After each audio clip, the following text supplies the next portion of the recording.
Students, आज हम आपके लिए लाए हैं एक और इम्पॉर्टेंट क्वेश्चन और इस पे आप ध्यान दीजिएगा। You must pay much attention toward this derivation. In my opinion, so far as my knowledge is concerned, this problem may be asked in the board examination. That is why this problem for you. Prove that the radius of nth orbit is proportional to n square for an electron. हमको prove करना है कि जो electron की जो orbit की radius है, और n यहाँ क्वांटम नंबर है, जो nth ऑर्बिट की जो रेडियस है वो नंबर ऑफ यानी क्वांटम नंबर जो है उसके स्क्वायर के डायरेक्टली प्रोपोर्शनल के बराबर है। ये हमें प्रूव करना है। तो अब देखिए, आप सबसे पहले हम ऑर्बिट बनाते हैं। ये इसका न्यूक्लियस है और इसकी रेडियस है r। रेडियस कितनी है? r है। इसकी वेलोसिटी है, सपोज कीजिए वेलोसिटी इसकी है v। रेडियस r है, ऑर्बिट की रेडियस r है इलेक्ट्रॉन की। इलेक्ट्रॉन यहाँ पर जो है मूव कर रहा है, ठीक, सर्कुलर पाथ पर मूव कर रहा है। अब हम जानते हैं कि सर्कुलर पाथ पर मूव करने के लिए यानी चलने के लिए हमें सेंट्रीपिटल फोर्स की ज़रूरत होती है जो कि सेंटर की ओर होती है।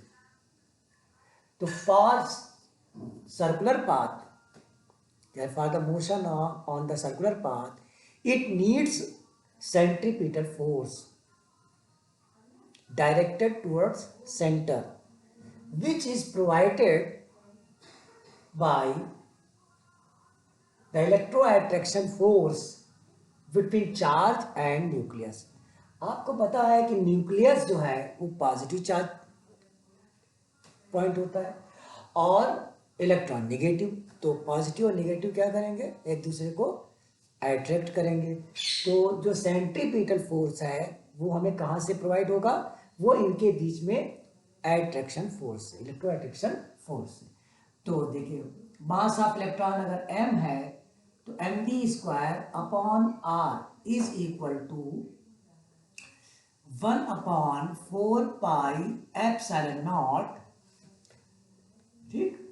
और चार्ज ऑन न्यूक्लियस कितना होता है बेटा? ZE के। तो ये ZE एक तरह से Q1 हो गया इंटू प्रोडक्ट का साइन, और चार्ज ऑन इलेक्ट्रॉन कितना होगा बेटा? वो होगा E अपॉन R स्क्वायर।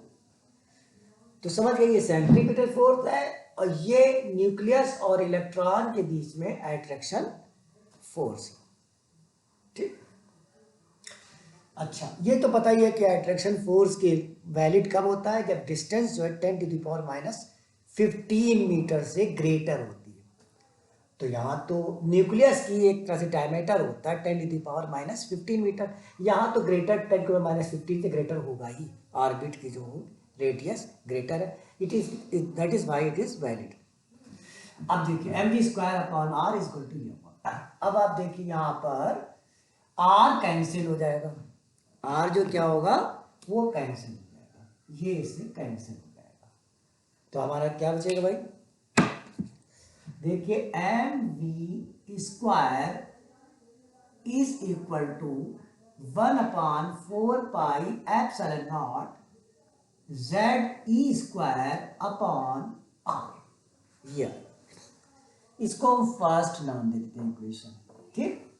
अब आइए, अब हम याद करते हैं बोर साहब को, ठीक। According to Bohr's first postulates, according to bore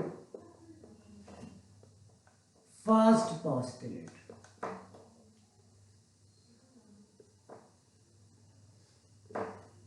देखिए पोस्टुलेट भी एज्यूम्पशन है, यानी ऐसा एज्यूम्पशन जो लॉजिकली प्रूव हो तो उसको पोस्टुलेट बोलते हैं।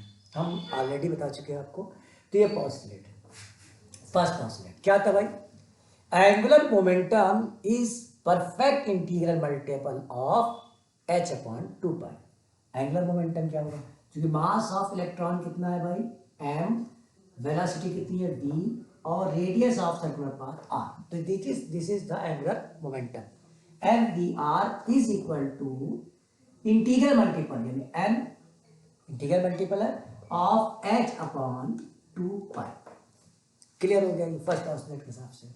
यहाँ पर n क्या है? क्वांटम नंबर है ये आपका, 1 2 3 कुछ भी हो सकता है, ये क्वांटम नंबर है आपका, ये क्वांटम नंबर ऑफ ऑर्बिट कह सकते हैं। तो mvr is equal to nh upon 2 pi, ये आ गया। अब ये इस इक्वेशन को हमने नाम दे दिया 2, और पहला क्वेश्चन ये है, ठीक। चलिए अभी और इसके आगे एक और थोड़ा और क्लियर करना है। एम वी आर को इसके अपॉन में ले आते हैं, आर को इसके अपॉन में ले आते हैं। तो चलिए M V is equal to N H upon 2 pi R, ये ले आते हैं, ठीक। अब इसको हम सेकंड नाम दे देते हैं, ठीक। Now we shall divide first by square of second. हम फर्स्ट को डिवाइड करेंगे इसका स्क्वायर करके। तो देखिए भाई, dividing first by square of second, second को स्क्वायर करके इसको डिवाइड कर देंगे।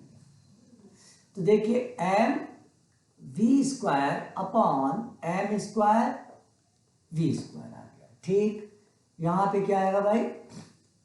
1 upon 4 pi epsilon not Z E square upon R upon N square H square upon 4 pi square R square. समझ में आ रहा है ना?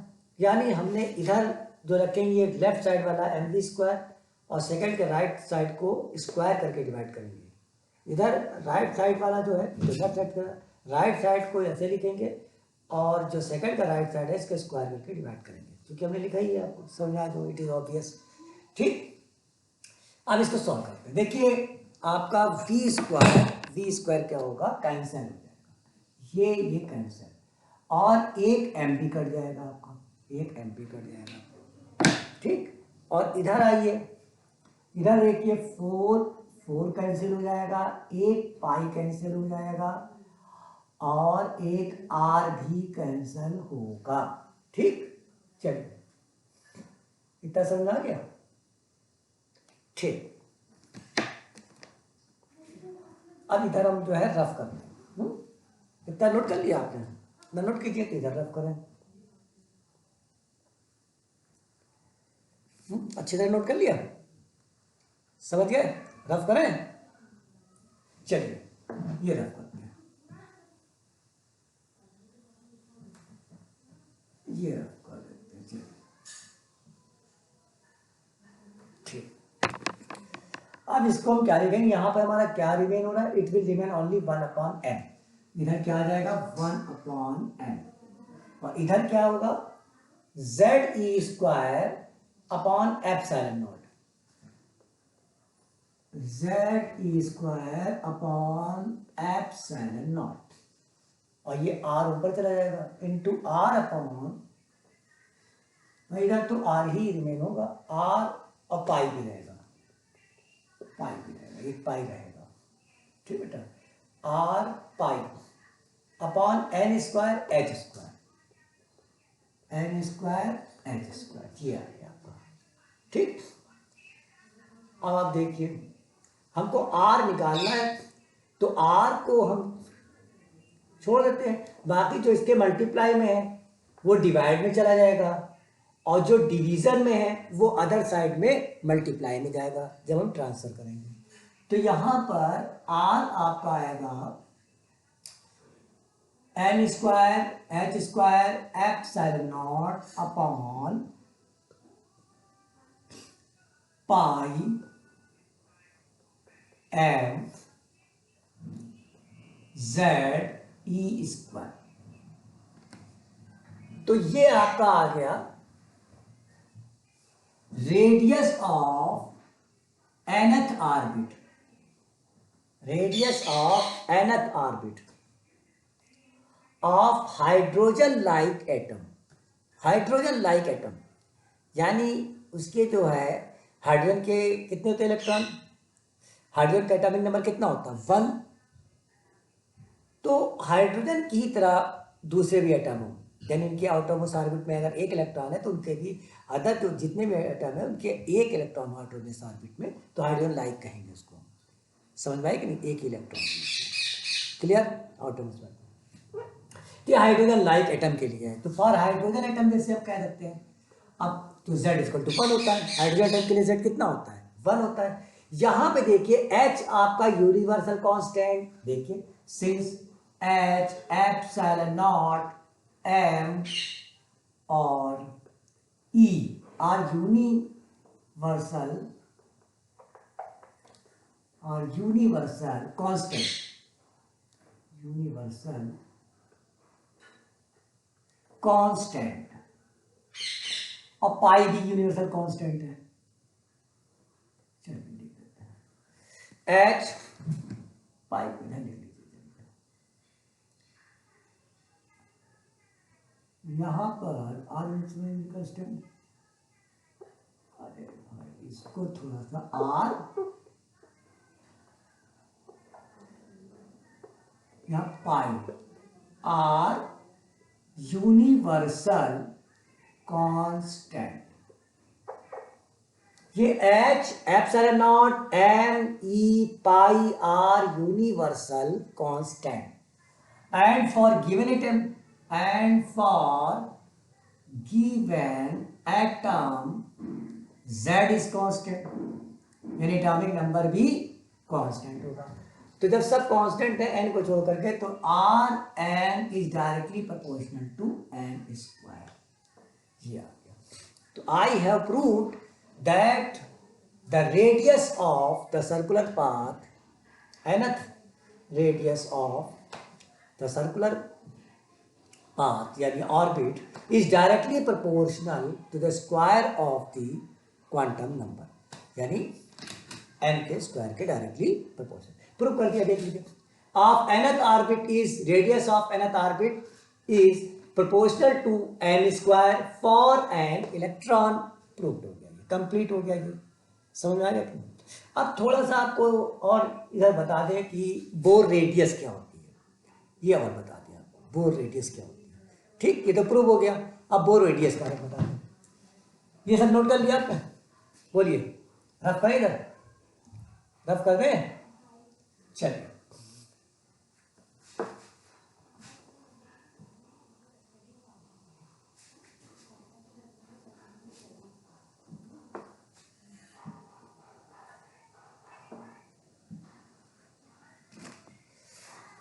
देखिए हमारा आर एन जो आया है H square epsilon naught upon pi M Z E square.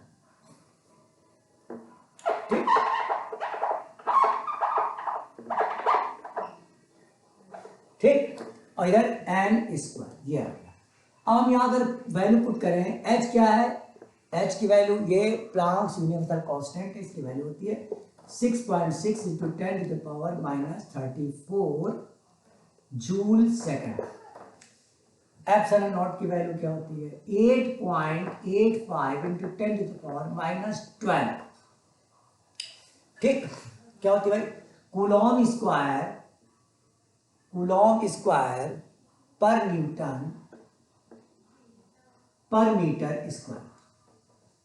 ये एप्सिलॉन नॉट की वैल्यू हो जाती है। Mass of electron is equal to 9.1 into 10 की पावर -31 kg। For hydrogen